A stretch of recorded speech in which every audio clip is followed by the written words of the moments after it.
Welcome to the Mill Valley Historical Society's First Wednesday speaker presentation, an event we host the first Wednesday of every month, usually. My name is Deborah Schwartz, and I am director of this speaker series and our oral history program. Both programs are in collaboration with the Mill Valley Public Library. It's so nice to have you here outside in this beautiful amphitheater. Mill Valley has so many treasures, and this is really one of them. And to have warm weather, too. Tonight's presentation is titled, This is Home, the story of World War II Marinship and the legacy of Marin City, with guest speaker Felicia Gaston. Hello, everyone. So happy to be here. Also with us tonight is Mill Valley librarian Franklin Walther right there, who's helping us with the technical support. And over there you will see some other people from the Historical Society that will be here to sell books when you're ready to delve into our wonderful collection, and Felicia's books too as well after the talk. Tonight marks our second outdoor live event since March of 2020. And we hope to restart live events in the library in the next couple of months. And before we begin, I want to say to all of you out there, thank you for being members of the Mill Valley Historical Society. I recognize many of you out there. Thank you for your generosity and for your interest. Your membership allows us to continue our efforts to infuse history into the present through speaker presentations such as tonight's, oral interviews, history walks, history plaques, and the collaboration to restore and return to Mill Valley Engine Number 9, the last remaining locomotive from the Tamalpais Scenic Railway. For those of you who are not yet members, please join us. Membership ensures that you'll be alerted to future talks such as this evening's, and you'll be alerted to our annual Walk into History that takes place on Memorial Day weekend. You'll receive Chuck Oldenburg's charming Mill Valley history vignettes, and we're now connecting with those mail-outs, oral histories. And you'll be updated about other historical events in our town and nearby. Tonight's talk will last about an hour, and then after we'll take time for questions and comments from the audience. We have a mic right there so you can come up and wait in line with your questions. This event is being recorded and will be available on the Mill Valley Historical Society website. Just go to Events, select First Wednesday Lecture Series, and you'll find tonight's presentation as well as past presentations. There's so much to say about Felicia Gaston. It's really hard to know where to begin. She is founder of the Performing Stars of Marin and the Marin City Historical and Preservation Society, among other things. She's co-author of A Brand New Start, This is Home, the story of World War II Marinship and the legacy of Marin City. A lifelong activist, she is recipient of several awards, and here are just a few of them. Felicia is recipient of the Ruby Award, Association of Fundraising Professional Vineyards Award, the KPIX Channel 5 Jefferson Award, Daisy Award Girl Scouts of America, the Marin Human Rights Commission Dr. Martin Luther King Jr. Award, and the Bank of America Business Award. Most recently, in 2002, she received the Center for Volunteers and Nonprofit Leadership Award, Achievement in Nonprofits Excellence Award. And really, this is a very scaled down list of her accomplishments. I think that, first of all, welcome, Felicia. Thank you so much. It's an honor to be here, and I'm so pleased with the turnout. And as Deborah mentioned, it's such a beautiful day in Mill Valley, because I know it can get cold underneath these beautiful trees, but it's a perfect day. Thank you for being here. Yeah. So before I hosted tonight's event, I I spent a lot of time doing research. I read Felicia's books. I really urge you to purchase them. There's 2 of them, and she'll be talking about them. But I asked Felicia, could I come to Marin City and walk around with her? Just get a feel of the world she lives in. And Felicia, jump in here at any time. So we met in Marin City, and the first thing I noticed is, first of all, it was a beautiful, beautiful day. Yes. And if you walk anywhere with this woman, it's not going to go fast because there's going to be a lot of stops, a lot of hellos, and a lot of love. There is that wonderful feeling of community in Marin City. And she's so right. Deborah's right. I have been a resident for approximately 30 years because my son is 30 years old. I've worked in Marin City for since the late 1980s. And as Deborah mentioned, even when I first arrived there, I was living in San Francisco, going to college and putting myself through college and working at various jobs. And someone told me about a job in Marin City at a nonprofit organization.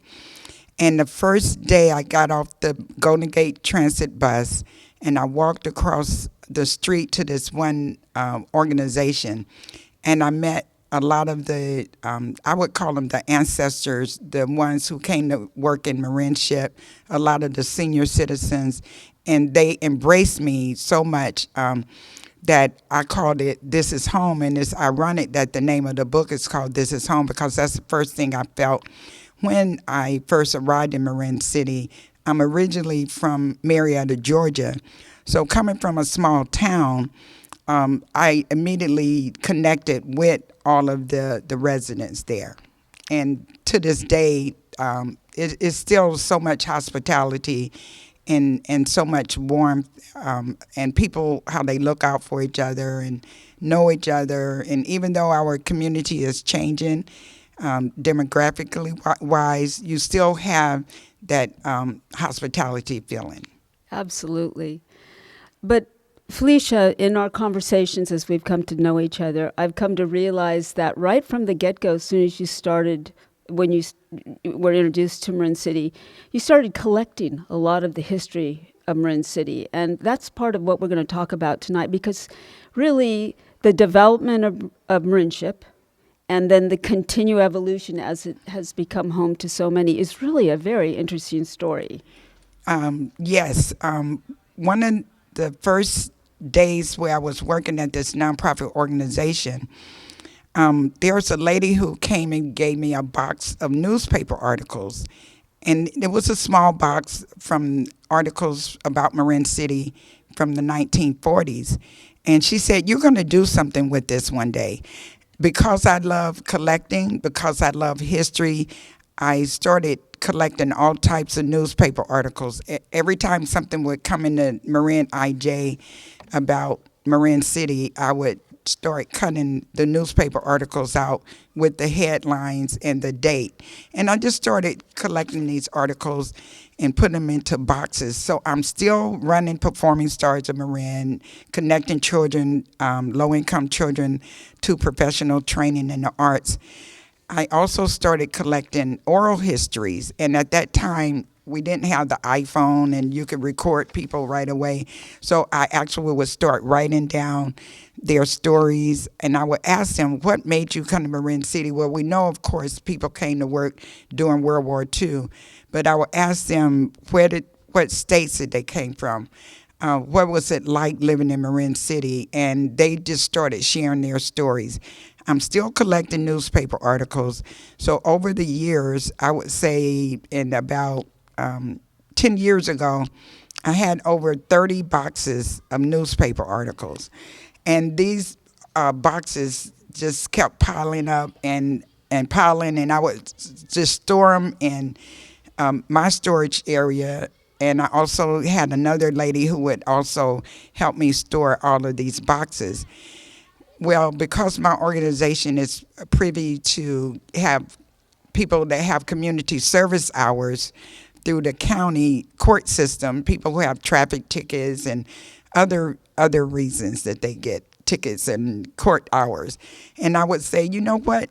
why don't you just start pasting up the newspaper articles? So they would, and of course that was an easy job. It was better than cleaning up on the freeway, right?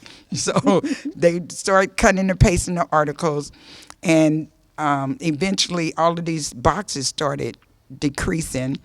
About 8 years ago, I was approached by the professor at Dominican University, and they have a program that's called Community-Based Service Learning.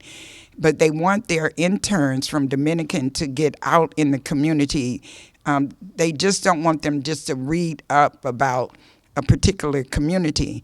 And she asked me, did I have a project? And the light bulb went off. Yes, I do. So the interns started coming to my office in Marin City. And my office is located in public housing. It's located in a 3-bedroom unit that the Marin Housing Authority has provided for all of the operations. They actually started compiling all the articles. Now all of these articles are in binders, and it's from the 40s on up to the present year. 40s, 50s, 60s, 70s, 80s. Then they started scanning all of these articles, and it's quite a bit of articles. They are also training some of my high school interns to learn to digitize. The whole goal is that we would have all of these articles about Marin City, that if you wanted to go and say, well, I want to know what happened with housing in Marin City, you would be able to go to this digital archive. If you want to know about law enforcement, if you want to know about the education system. So there are several books that's in the works that I'm working on. This first book called A Brand New Start, This Is Home, is basically focusing on housing and the social life in Marin City from 1942 to 2022. So let's dive into the book, shall we? Yes. Shall we begin? I mean, we know in deep history this was Native Americans were living here, and there was farming and The Portuguese, right, dairy. in the ranches. So, but let's start with, shall we talk about the Black migration? Yes. Yes. What happened before Marin City became housing for the Marinship workers, Marin City was definitely, it was owned by, well, not owned, but it was, what's the proper word? I don't want to say occupied, but this is where the Miwok, the Native Yes. American Indians, and then in the early, I would say 1800s, the Portuguese, Marin City was all dairy farms. And there's actually a home that still exists in Marin City now. It's called the Rosa Building. It was named after the Rosa family. And this home is still existing. And I'll get to that later when we talk about how we want to preserve Marin City's history through this legacy. When World War II broke out, of course, President Roosevelt, he declared war in Japan, and Bechtel came in. And Bechtel Corporation, they were one of the shipbuilders, along with, there were 4 shipbuilding communities in the Bay Area. You had Fillmore in San Francisco, you had Bayview, Hunters Point, Marin City, Marinship, and Mare Island. There was no housing, but you have the migration. So people are coming and they're traveling from all over the United States, but primarily the blacks came from the South, Louisiana, Arkansas, Texas. You had Marin City was a mixture of very diverse people. It wasn't not just all blacks at the time. There were 20,000 black people who worked in Marinship. And that's why it's so important that this book is put together, because there are some books about Marinship, but there are only very few photos of blacks at all. Even when you go to the Bay Model in Sausalito, and it's all built around Marinship, you may see about 15 photographs of black people, but there were actually 20,000 black people who worked in the shipyards. The black migration was a big movement. It started in 1915, and most of the people were moving up north. But when 1940s, they're called to come to work. People were patriotic, but more than being patriotic, people wanted to leave the Jim Crow South because it was very wretched living. The people were working in the cotton fields. They were working in factories. They were not making hardly any money at all. There were lynchings. So when this call came to let's go to work, people got either on the Greyhound bus or the Southern Pacific or Union Pacific, and they had a one-way ticket. No round trip. We're coming out here. We're making a new life for ourselves. Yes. Okay. So at that point, let's go back to the area itself, Pine Hill, which was occupied just above where Marinship is, correct? In Sausalito. Yeah, in Sausalito. Yeah. And Yes. when Bechtel came in, there were some families that were living in homes, and they were like, "You got so many days to move out. We're taking like this 2 land." weeks or something. Like 2 Eminent weeks. domain. Yeah. But they blew it up with dynamite because they were getting prepared for Marinship. So all in the area by the Bay Model, or even from Molly Stone's restaurant and all the way past going toward the Spinnaker, all of that area was the shipbuilding for Marinship. 240 acres, was it? Yes. 200. 240. Yes.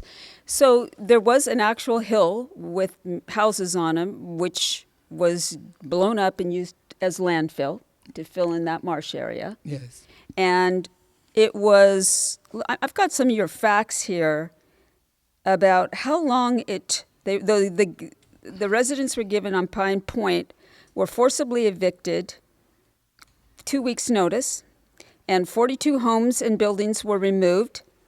At least 12 homes avoided demolition by being rapidly moved elsewhere in Sausalito before they were razed. And the whole area was dynamited. It would have looked very different had that not happened in that area. And the process of building Marinship, putting the pilings in to create the shipway, and all of that was a remarkable feat of engineering, and took do you know how many people it was actually for? How many thousands? 80,000 people were hired in total. Yes, from 1942 to 1945, a total 80,000 people. Working around the clock.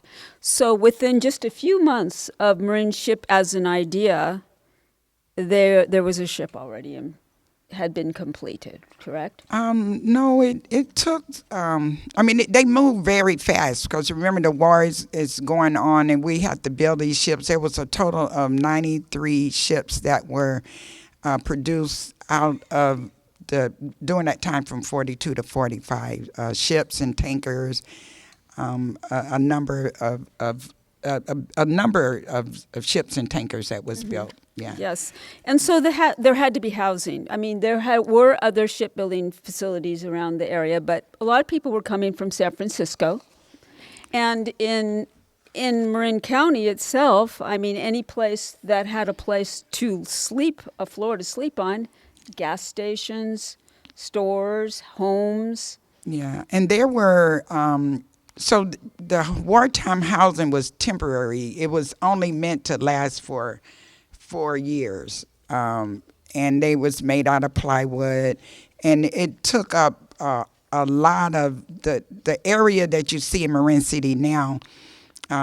It definitely didn't look like that then, but imagine that you have all of these wartime homes made out of, and it's temporary homes that was just all over Marin City. And then there were businesses, there was medical centers, post office, stores. We'll get into some of that later as we talk about the businesses that was put together by local people so they could serve the Marin City resident. Churches.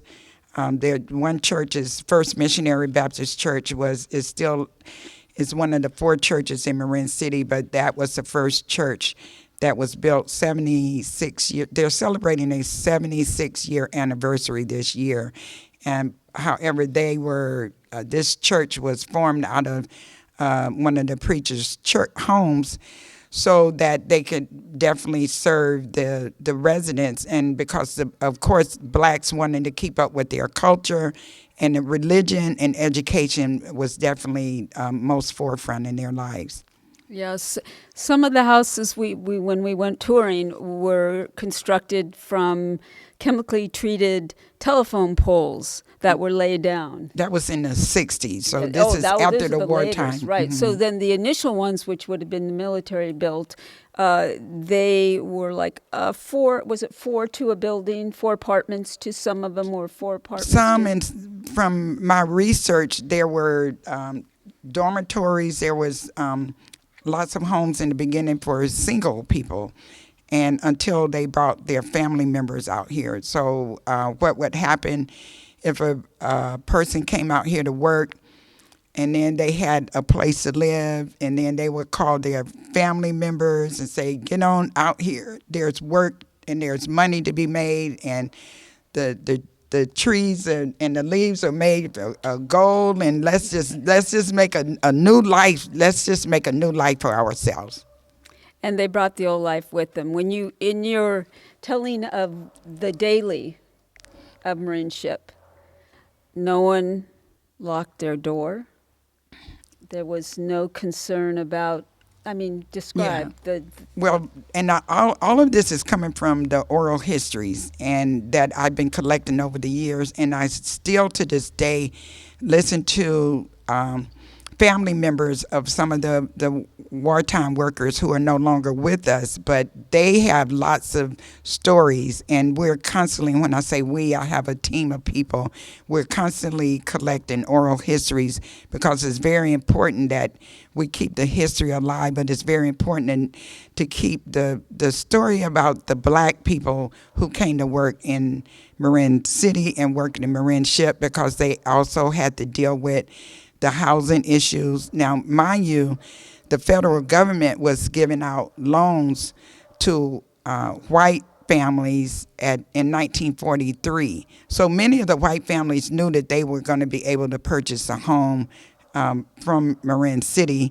And the blacks, because of the redlining and real estate, however, the blacks were like, we're home. This is better than living down south. And imagine the views. You had the beautiful views, the Richardson Bay area, but it's so much better than it was when you were living down south. And this is why it's so important that we keep continuing telling the legacy of Marin City. So you can, on the Historical Society, Marin City Historical Society website, you can listen to some of the oral histories are videotaped. Yes. And the women, there's two women talking about working in the Marinship in the shipyard. Yeah, two of these ladies were super, super good friends of mine, and they really, again, when I talk about coming to Marin City and people who embrace you and nurture you, Mrs. Annie Small and Mrs. Rodessa Battle, both of them passed away in 2018. Mrs. Small was 99 when she passed away in July, and Miss Battle was 98 when she passed away in August. They were good friends with each other from the time that they came out here to work in the shipyard days. They went to the same church. They remained good friends all the way up until they both passed away. And so there is some oral histories that I have. But I have even more oral histories, some that's just not they were recorded. And I work real close with the Sausalito Historical Society, but I also have lots of oral histories that eventually will come into a documentary about Marin City's history. The two ladies are discussing working in Marinship, and I winced several times because they're so calm about the risks. Yet there were great risks working there. There were explosions. They were making their own gas there. The women were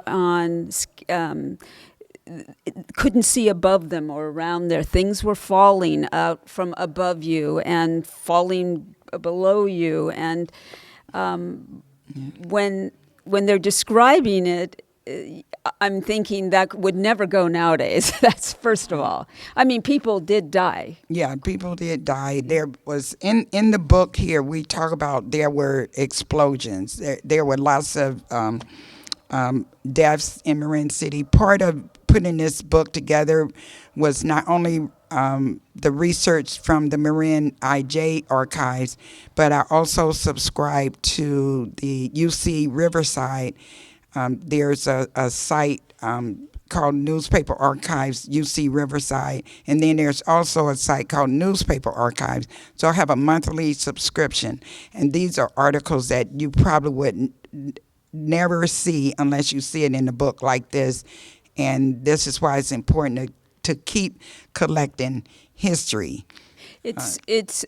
I think part of it is the validation of the sacrifices made by the workers. Yes. I mean, the workforce, they're going 24 hours a day. They're rotating sleeping situations. They're doing very hard work. They're being trained. I mean, most people had to be trained. Or some wasn't trained. There were welding schools, but there's one oral history that I have where one of the workers, he talked about, he saw the newspaper ad about coming to work in Marinship. And when he gets here, he gets to go to the employment agency, and they ask the question like, well, do you know how to do this? Do you know how to do this? Do you know you want to be a flanger? Or say, what's a flanger? I don't know. You're hired.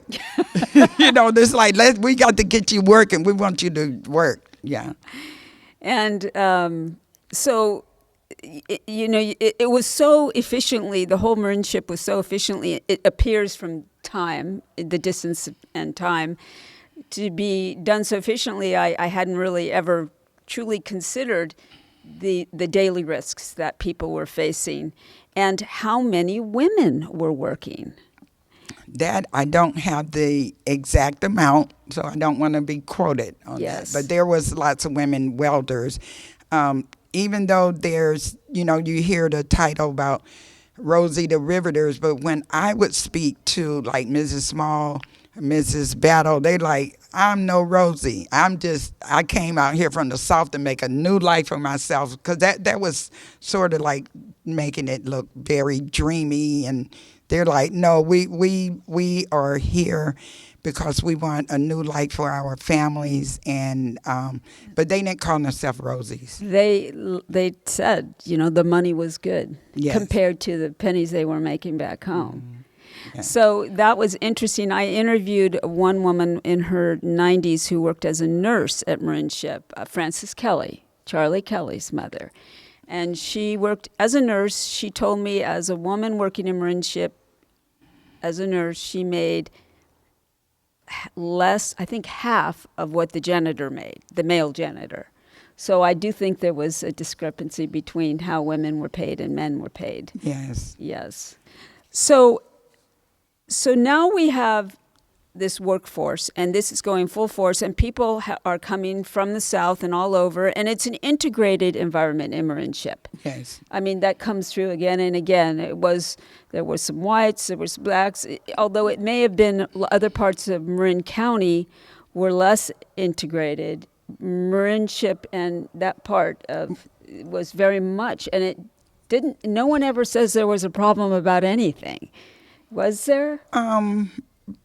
That was a subject that I did not talk a lot with the people who worked in the shipyards. They just always still talked about how they worked and how they looked out for each other, how they would leave their doors open, and the milkman you would leave your money in on the table. The milkman would come and get the money, leave the milk. Or if people, for instance, if you had your clothes on the clothesline and you were at work and it started raining, you would make sure that you would get your neighbor's clothes. You wouldn't leave it. Everybody looked out for each other. It was also some of the oral histories I have that they talked about. People would be in, there would be a bed in the kitchen, and the bed in the living room, and the bed wherever you can do, and they would take shifts sometimes too until they got their own home. So this went on for not, a few years. And then the war was over. And all of a sudden the people that are making this income and have ensconced themselves in California life, bringing a little bit of that Southern style with them, things change. So let's talk about that. I do know, again, with the ones that I actually did some oral history, and I'm proud to say we got some local residents here from Marin City who could actually share some of their stories because they're either their parents or their sisters, siblings worked in Marinship, so they can actually speak to. Maybe a Q&A, that would Yeah. be great. But I do know that unemployment did step in, and a lot of the women went to work in white families' homes in Marin County, whether it was Tiburon, Mill Valley, Corte Madera, either doing housekeeping or taking care of kids. Men went to work on the freeway. A lot of them worked for Gelati Brothers. So the freeways that you're driving on now, a lot of the men who worked after the war was over went to work into construction. And then women also went to work on and doing work in other parts of San Francisco. For instance, I know Miss Battle actually went to work on the cable cars in San Francisco. Right. Or some became a janitor or started their own businesses. So they're still living in the housing that was built to last 4 to 5 years, and at the greatest amount of time imaginable, maybe 9 or something like that. And the homes now are starting to show some signs of deterioration. So these homes stayed up till 1959. The new apartments that you see in Marin City when you pass by, they were built in the 60s, but they were started to be designed in the 50s. So imagine these wartime housing, and it's deteriorating when it's raining, is leaks everywhere. One family told me that it would rain. When it would rain so much, they would have to move their furniture to one side of the room until it stopped raining. And one oral history I have with Reverend Leon Samuels, he talks about it rained they got here in November, and it rained till March or to the springtime. So this is in the very beginning. Yeah. So now we've got a problem. Income has been reduced. There's less people in Marinship now. Marinship in the sense of the housing for Marinship, but changes in the air. So let's talk about how the redevelopment occurred. Before we talk about that, I also want to mention that and again, a lot of this is documented in the book, that there were fires, lots of fires in this wartime housing. Because remember, you got people who's cooking with kerosene, and it was just not safe. So there were many fires when people were living in Marin City, and even before the new housing was built by the new public housing, was called the Marin City Projects. Now it's called Golden Gate Village. The county of Marin and the fire department, they burnt down a lot of the wartime housing.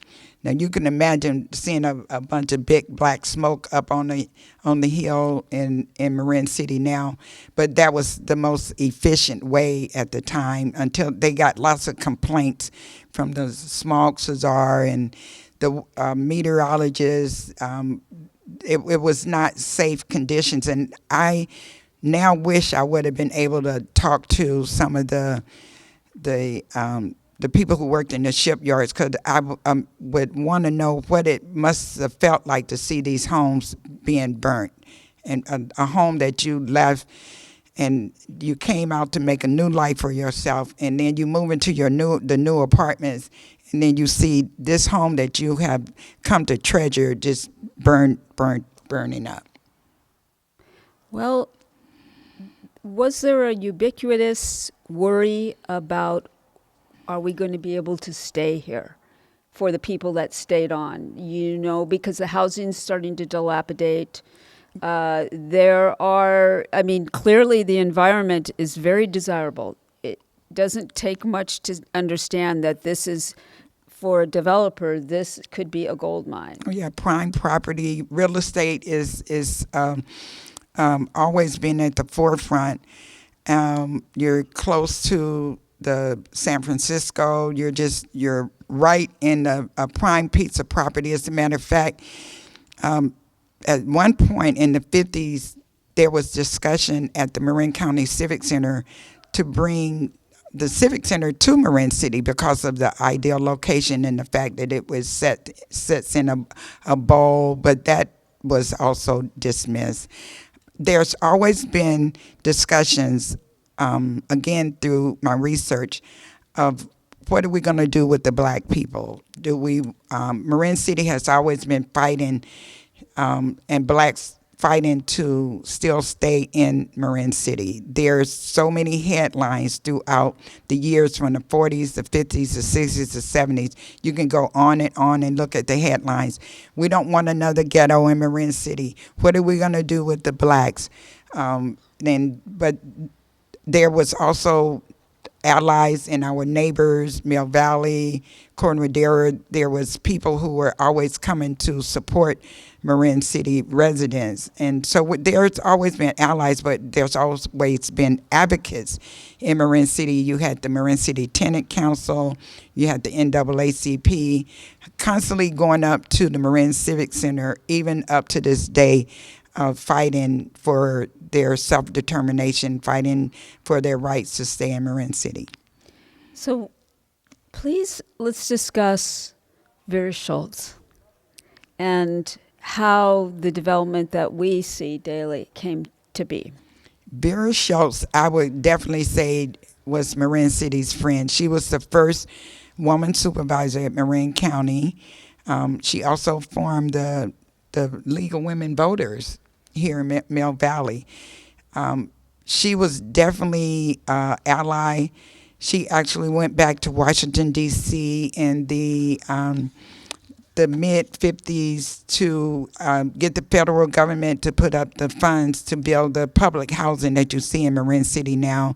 She formed what I called the Dream Team with Aaron Green, which is the protege of Frank Lloyd Wright, who designed the Marin Civic Center, and they pulled together this fantastic team of architects, landscape architects, Carl Warnke, Lawrence Halprin, and they actually put together the best designs for Marin City. They wanted Marin City residents. They felt that they deserved a really beautiful place to stay, and they made sure that the buildings are designed in such a way that it actually won the best designed public housing in the whole United States at the federal government level. Definitely Vera Schultz. So again, the units, when you pass by Marin City, you see there's 298 apartments. There's low rises and high rises, and they are very, very built well with concrete. It's sturdy. It's lasted through all the earthquakes. What's happening with Marin City now, public housing, is deferred maintenance. So a lot of the infrastructure, of course, you're thinking it's 80 years old, and you got the piping, and you got all types of infrastructure that need to be strengthened. And that's what is happening now. So I don't want to move too fast on that, because we have to go through the 50s and the 60s and 70s. Right. Yeah. So, okay. Well, let's go back to the 50s, if you want. Share what you think. Well, there were lots of businesses. There always been businesses in Marin City, whether it was owned by white families, or there were black residents who owned businesses. As a matter of fact, I have someone here. We're going to do that in the question and answer. Mr. Mike Slotweiler, his father owned Waldo Market, and we'll talk about that in the question and answer about how people shopped there before it was bought out in the 60s by the Bryce brothers. There was cab drivers, there was beauty salons, there was a candy store, lots of thriving businesses in Marin City. And the ice delivery, that was during The when the with World the War house, II. yeah, Yeah. World War II. I During thought that was Fort- great. Yeah. The It milk- might have passed. It was probably afterwards too. Yes. Yeah. It And had where to you be. just leave money at a store and Or the leaving it on your table On and your come table. in and drop off the ice and Yeah. big blocks of ice. come home, there's your ice and the change there too. It's really very sweet, innocent. Yeah. Too bad it's not that way now. But there was even deliveries back then, correct? The markets delivered. Well, I'll have to defer that I to. thought I read Yeah, that. yeah. That there was you could But- get a delivery. Yeah. Yes. Okay, so there were stores that were both owned by people that are living there and by people that are working there. Yes. Hmm. And what happened to the stores? In the, I would say probably there was what we call urban renewal, and that was happening all over the United States in the 60s, mid 60s, early 70s, where redevelopment agencies come through and they were just tore down a lot of the businesses. So that wasn't just happening in Marin City. It was happening in San Francisco when you look at the Fillmore district. It was happening in Detroit. It was just this whole phase about urban renewal. And so, as we're going out of the 50s into the 60s, when did the flea market start? The flea market, I have to get that in here, was- but I know yeah. it ended in, because I worked around the flea market. While I was starting Performing Stars, I worked for the Marin County Sheriff's Department. I was a parking enforcement officer. So I don't know if I gave any of y'all a ticket, but only Marin City residents had a parking permit, and if you didn't have one, you didn't live in Marin City, then I was the one who gave you the parking ticket. So, but I was friendly about it too. Does But anybody- it ended in 1990. Yeah. Was it 90? Does anybody remember going to the flea market?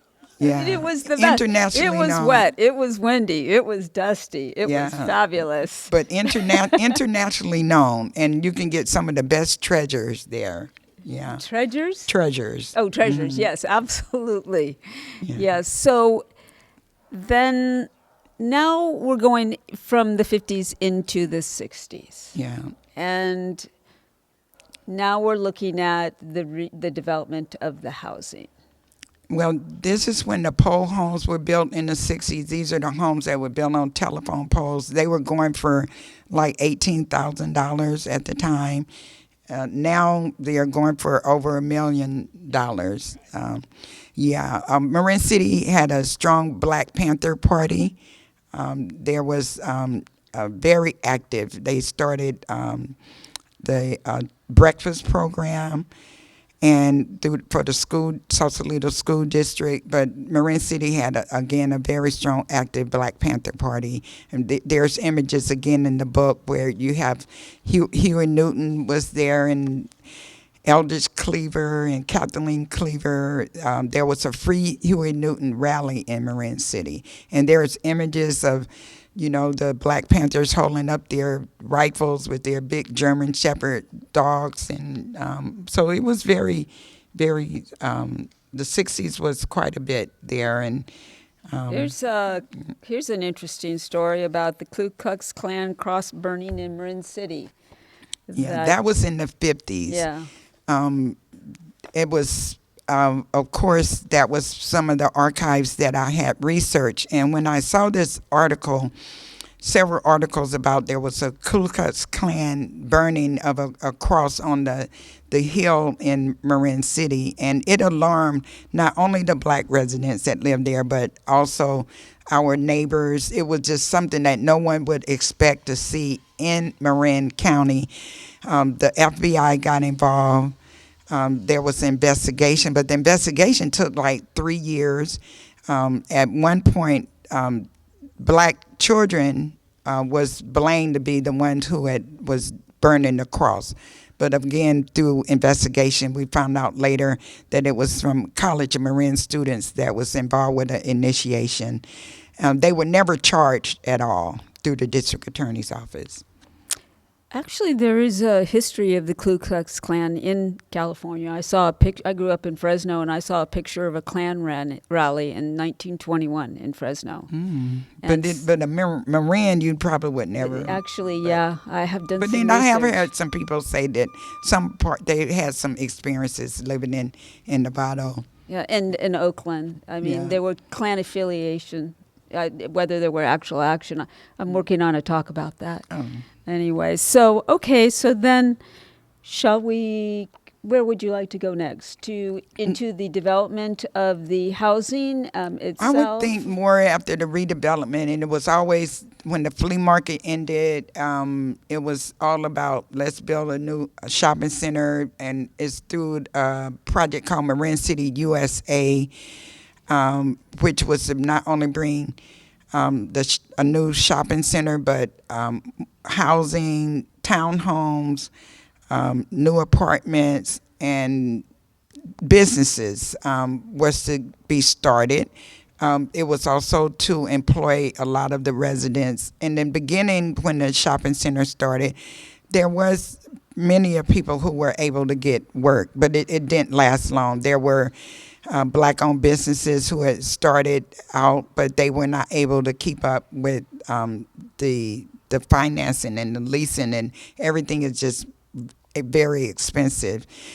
I would say that, the 60s, the 70s, the 80s, Marin City is definitely have evolved and changed over the years. What I had mentioned about the demographics, at one point it was all black community.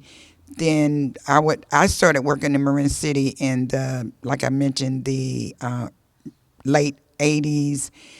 And it was still primarily a strong black community, lots of tradition, and there's still lots of tradition, but now the community has definitely changed. It's very diverse. So you have Hispanic, you have Vietnamese, you have Asians, you have Armenians, you have Russians. It's super, super diverse, but people still stay in their own little pockets. So, for instance, in the Ridgeway apartments, you have this diverse community.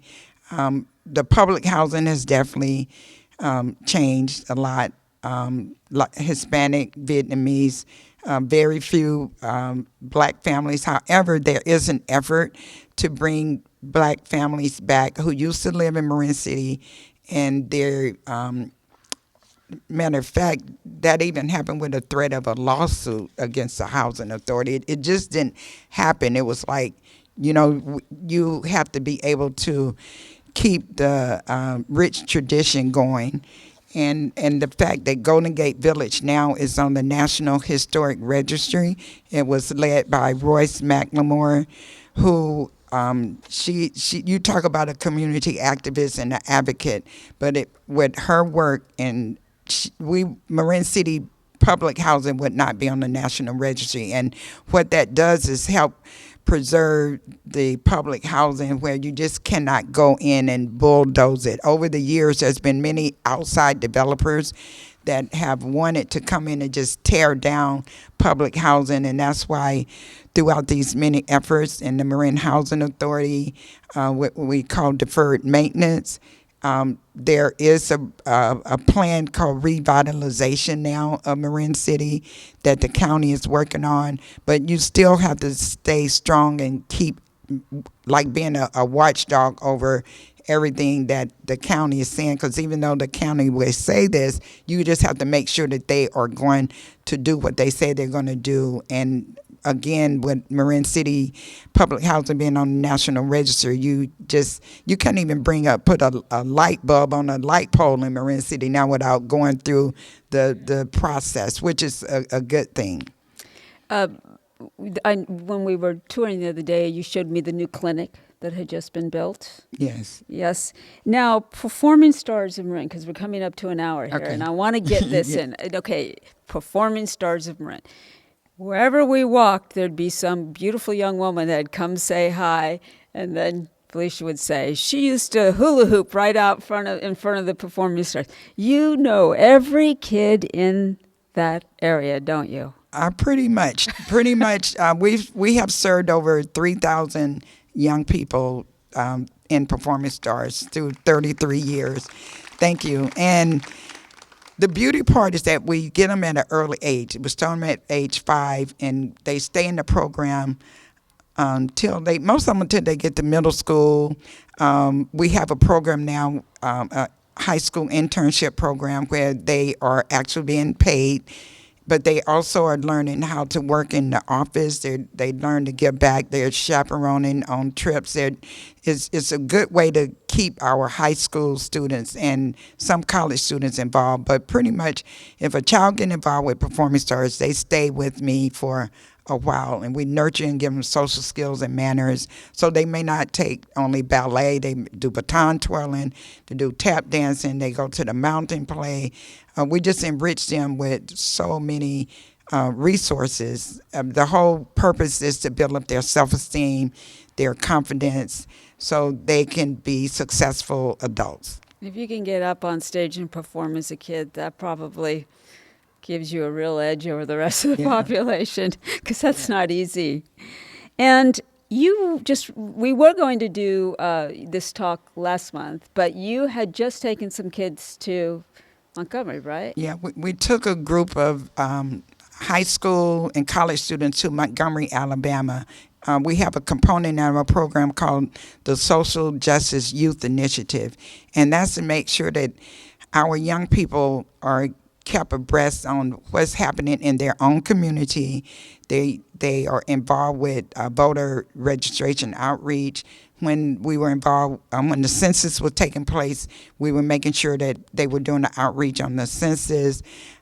They stay involved in so many levels, but it's very important for them to know about the civil rights movement, and what better way it is to go back to Montgomery, Alabama, where Dr. Martin Luther King and all the others, when we went to Selma, we went to the Edmund Pettus Bridge, went to Rosa Parks Museum. The reason, this is the second time we've taken a group of young people, but their job is to come back and to be the new social justice warriors. Good. So what is it you worry for the children of Marin City? What are your concerns going into the future? I would say more college education or vocational, being able to pay for it, because many of our students, they are bright, but you need to have the resources. I've seen some of them, they go off to college and they take the loans, and then they can't continue because it's just getting more and more expensive. And if I had my wish or magic wand, every child, whatever career they want to pursue, whether it's a beautician or a barber or esthetician, that there was resources that can just underwrite that cost for them. Like a scholarship foundation kind of thing. Yeah. Yes. Yeah. Or college, whatever college, but not to worry about it. I knew for myself, my parents were blue-collar workers. My stepfather worked for Lockheed in Burbank, building planes. My mother worked at the post office. She retired. But they could not put me through college, but they made sure that I was educated. You go to school, you go to church, and it took me a long time to get through college. So I went to junior college, and then for about 4 years, because I was working full time, and I finally did graduate. I finally went to Cal State Hayward. That's what brought me from moving from Southern California here. I was planning on, I majored in geography because I wanted to be a meteorologist, but I came to Marin City, and God was like, I got something else for you to do. So this is what you're going to do. So I'm the stars. I'm still doing the stars. I'm doing. And you're not done yet, because when we were walking around and looking at the different possibilities for your historical society and continuing to nourish and support the legacy of Marin City, let's talk about the Historical Society and what you need and what you hope for your own. What's very key is that Marin City had not had a Marin City Historical and Preservation Society before 2022. When we celebrated our 80-year celebration, that's when we launched the Marin City Historical and Preservation Society. And what I'm really pleased about that is that now we're able to let more people know about Marin City. You can go to our website, preservemarincitylegacy.org. We have had a traveling exhibit that was featured at the Bartolini Gallery in San Rafael in 2022. It was historical artifacts and all types of images. A lot of the images that's in this book, we just enlarged them, framed them, and this exhibit was up for 4 months. Then it went into storage, and then recently we just held this exhibit at the Marin Community Foundation's office from June until September. It's in storage again, and now we have been asked to bring this exhibit to the Marin County Office of Education starting next year. And the beauty part about this is that the Marin County Office of Education, they not only purchase 70 books for all of their trustees and superintendents, but they have put in an order for 15 books per 70 public school libraries. And I will be working with their librarians on a curriculum for Marin City's Black History. And I'm super excited about that because now children of all ages will be able to know about Marin City's history based on this book. And that's a big, big accomplishment. A big accomplishment. Yeah. And so the goal for the Historical Society is we have this traveling museum, but we want to have a permanent museum. So the building that I was talking about that's been there since 1937, I took Deborah by there, and it's still outside structurally strong. It needs lots of work. I mean, lots of work. The first step is going to the local community services district to buy into it. And then, of course, Marin City is unincorporated. We have to go through the county. You got to go to the state assemblymen and the senators and the congressmen, which I've already started talking to them about it. Yeah. She's very persuasive. So, last question. Mm-hmm. First of all, thank you for all of this. Thank you for all your efforts. Thank you. Thank you for I'm caring. appreciative. Yeah. Thank you for the love. Clearly, there's a lot of love going on here, but is there something that we haven't talked about that you'd like to add before we go to Q&A? Have we missed anything? I think I've covered quite a bit in this hour. Yeah, I have. Thank you. Okay. You I'm good? so appreciative to continue telling Marin City's story. Since last year, I've been on lots of speaking engagement, and I actually held a lot of school tours. And the third to the fifth graders were the most intriguing because they have lots of questions, and they didn't understand at first when I talked about segregation. I have images of where there's the colored water fountain and the white water fountain or the restrooms. I talked to them about how blacks had to bring their food in a shoebox because they were not able to purchase food of course on the train. The dining cars, because they were separate dining cars, and even at the bus stops, you were not able to purchase unless you went around to the back of the building. So they just bring their own food in a shoebox, and always make sure that there was enough food for everybody, and that to me was very exciting to share that story with them. Yeah, there are people that question about redlining and the racism and the institutionalized racism that occurred here in California and Marin County.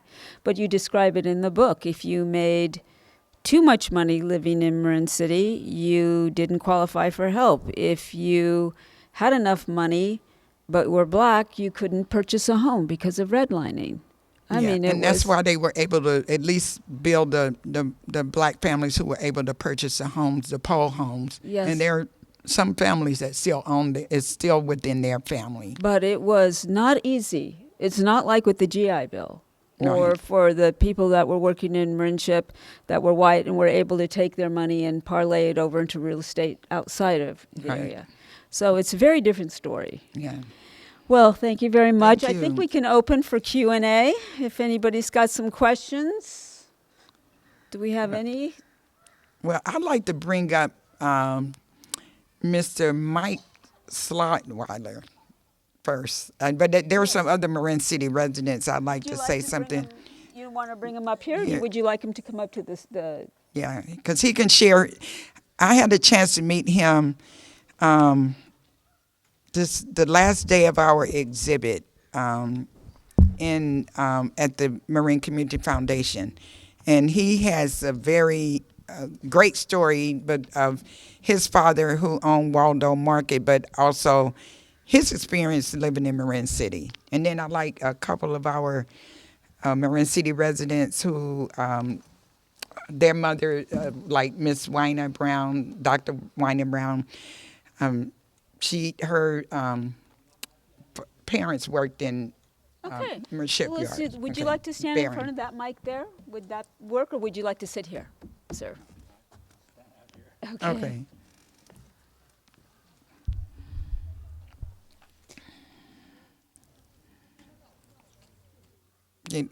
How are we going to get him to the mic?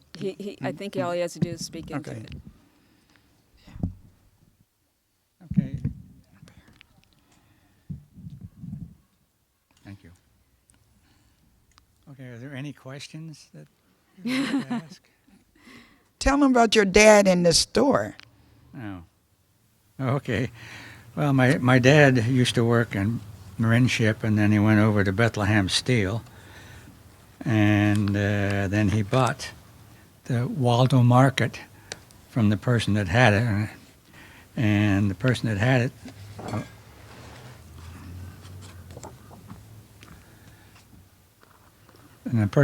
it was Manuel Pascanucci, who had the Caledonia Market down in Sausalito. And this is when they were tearing it down in 1960, because the city or whatever who was running the show down there decided they wanted to get rid of it because they wanted to put something in there. And the best of my knowledge is they never did.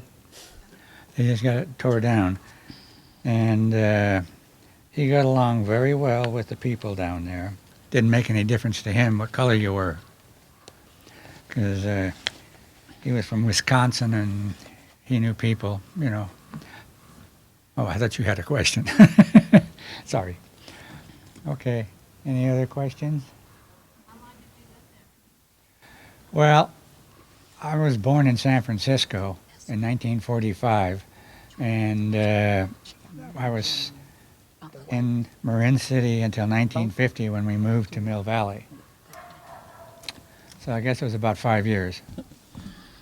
And I used to go down with my dad every day because I was still going to the school in Marin City, which was directly across the street from my father's store. And I would ride with him from Mill Valley down there and then walk across to the school. It was okay. I'm not sure I'd want to go through it again, but you know. So, any more questions? I just tell you, I got pictures of. A second here.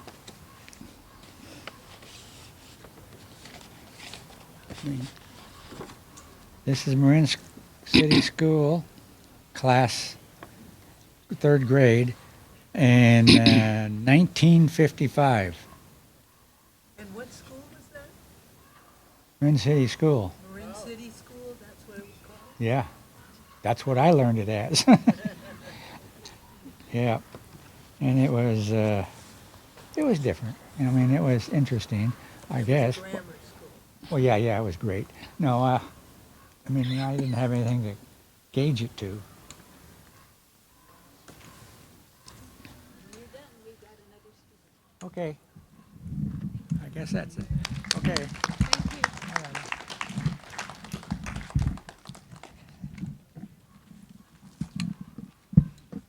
Hi, this wasn't anything I planned on.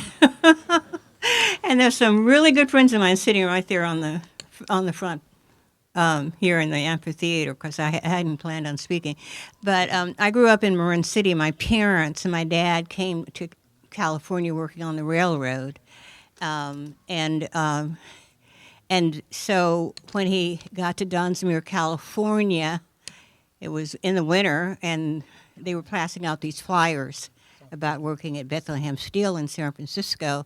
And when he saw the flyer and he saw what they were paying, he quit the job with the train and went right down to San Francisco after he, of course, got in touch with my mom. And so he was here at Bethlehem Steel, and then he stayed for a while, and my mom came out. And she worked at the Palace Hotel, and then she went to work for a family up in Pacific Heights where they furnished some housing where they didn't have to pay rent or anything. They saved their money and went back to Texas, but couldn't stay there because of getting used to living in San Francisco was a whole lot different than living in the South. So he came back out, and he landed in Sausalito at the Marinship. And then my mom, of course, and the whole family, along with my grandmother, moved to Marin City.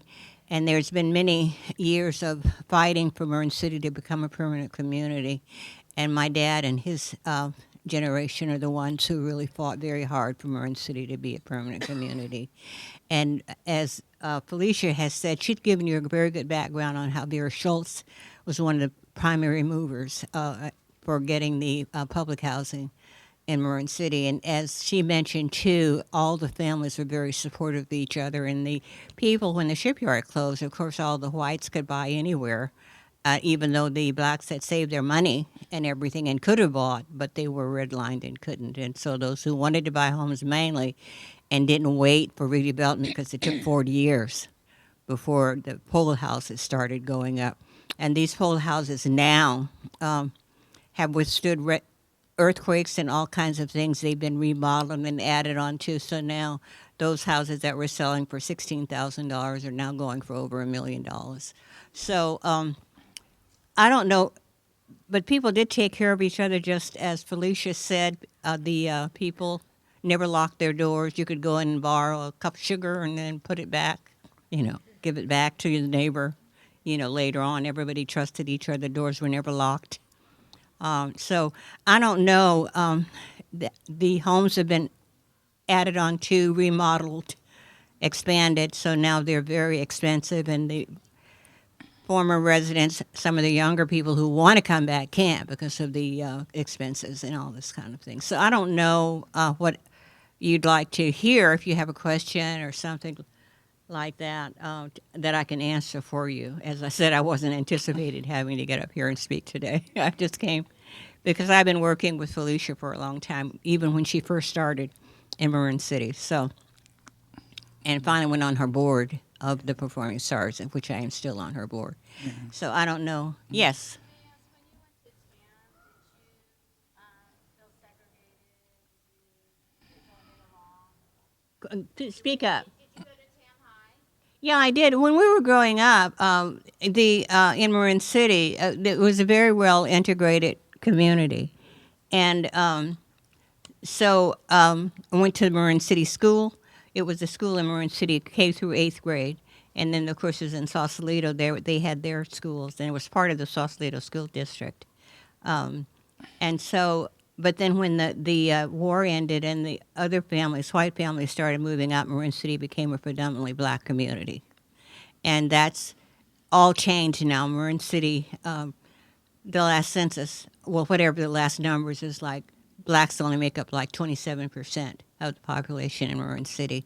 The majority, 30-something, are white families, and they're Asians, Hispanics, and all different kinds of ethnic groups who live in Marin City now. Thank you, Wina. Thank you so much. Okay.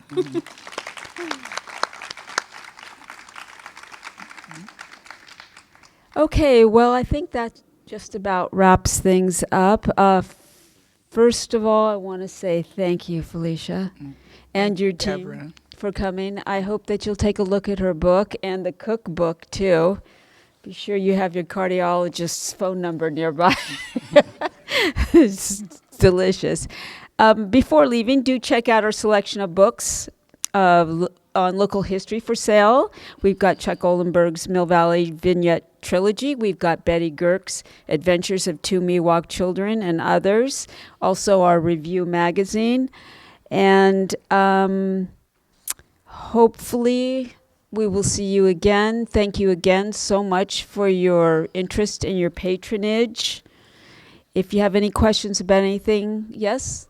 Is Felicia going to sign the book? Oh, definitely, of Oh, yeah. course. Absolutely. Yeah. I hope to see you again. Thank you so much. Be well and good night.